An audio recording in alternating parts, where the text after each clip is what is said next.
তো যেমনটা তোমরা দেখতে পাচ্ছ কি প্লে স্টোরে এখানে সিগমা গেম শো করছে।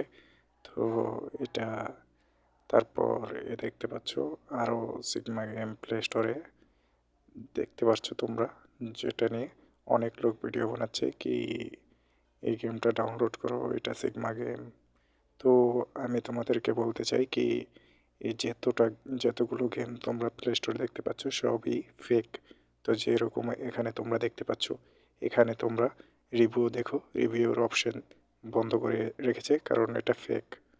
তো এগুলাতে রিভিউ দেখো তোমরা, 1 স্টার রিভিউ দেখতে পাচ্ছ তোমরা, এই সব গেম ফেক। তো সিগমা গেম লঞ্চ হবে কাল 17 তারিখ, 17 ডিসেম্বর। তো আগে তোমরা সবাই যদি জানতে চাও কীভাবে ডাউনলোড করবে সিগমা গেম সবার প্রথম, তো আমার চ্যানেলকে সাবস্ক্রাইব করো আর ভিডিও ভালো লাগলে লাইক করে দাও। আমি তোমাদেরকে বলে দেবো যখন সিগমা গেম লঞ্চ হবে কীভাবে ডাউনলোড করবে, তোমরা কীভাবে ওপেন করবে। তো ভিডিও ভালো লাগলে লাইক করে দিও আর আমার চ্যানেলকে সাবস্ক্রাইব করে দিও।